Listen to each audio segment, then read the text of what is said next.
नमस्कार मित्रांनो, पुन्हा एकदा तुमचं नवीन व्हिडिओ मनापासून स्वागत असं. तर आज गेलो आम्ही आमच्याच रामेश्वर मंदिराकडे. आज असं रामनवमी.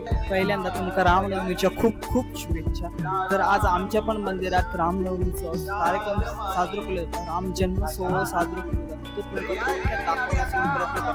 चला तर मंडळी माझ्यासोबत. तर बघू शकताय आपल्या समोर असा आपल्या ह्या रामेश्वर मंदिराच्या प्रवेशद्वारावर गेलो तर कीर्तन चालू होता.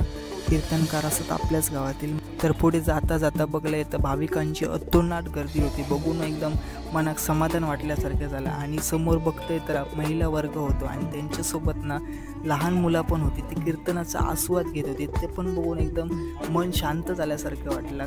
तर मंदिरात गेल्यानंतर काही जण दर्शन घेत होते. म्हटलं आपण पण दर्शन घेऊया आणि माझ्यासोबत तुमका पण दर्शन देवाचं दाखवूया. तर भटजी काका पूजा करत होते. तर आम्ही दर्शन घेतलं आणि बाहेर गेलो तर कीर्तन चालू होता. कीर्तनासाठी बरीच आस्वाद घेत मंडळी बसलेली होती. कीर्तन चालू असताच काका फुला घेऊन वाटत होते, कारण फुलांचा वर्षाव रामजन्मासाठी विशेष होतो आमच्या मंदिरात. तर सगळ्या भाविकांसाठी फुला वाटण्यात येईल. त्याच्यानंतर रामजन्माची वेळ झाली तर प्रभू श्रीरामांना पाण्यात घालण्यात येईल. तर त्यासाठी पाळणा गीत पण कीर्तनकाराने एकदम सुंदर म्हटल्यानंतर आपण बघून बरा वाटला आमका.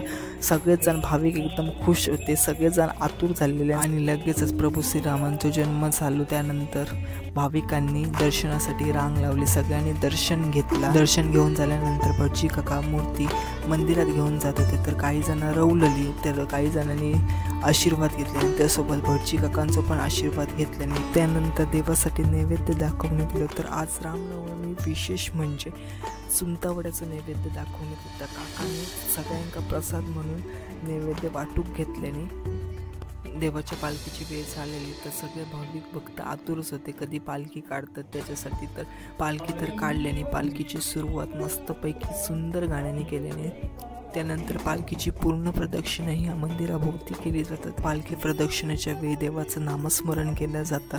त्या नामस्मरणात एकदम गुंग झाल्यासारखे वाटतं. पालखीची पूर्ण प्रदक्षिणा झाल्यानंतर सगळेजण मंदिराच्या आतमध्ये येईल. त्याच्यानंतर प्रभू श्रीरामांची आरती करण्यात येईल. आरती झाल्यानंतर श्रीरामांची मूर्ती जी पालखीत होती ती भटजी काका मंदिरात घेऊन येले व मंदिरात ठेवले. आणि त्याच्यानंतर सगळे जमलेले भाविक होते त्यांनी नारळ ठेवून देवाचा आशीर्वाद घेतला. त्यांच्यासोबत आम्ही पण देवाचा आशीर्वाद घेतलो. अशा प्रकारे आमच्या देवळात रामनवमीचा कार्यक्रम साजरा केला जाता. तुमका आवडलं असल्यास लाईक करा, कमेंट करा, शेअर करा आणि आमच्या चॅनलला सबस्क्राईब करा आणि घंटी दाबायला विसरू नका. धन्यवाद.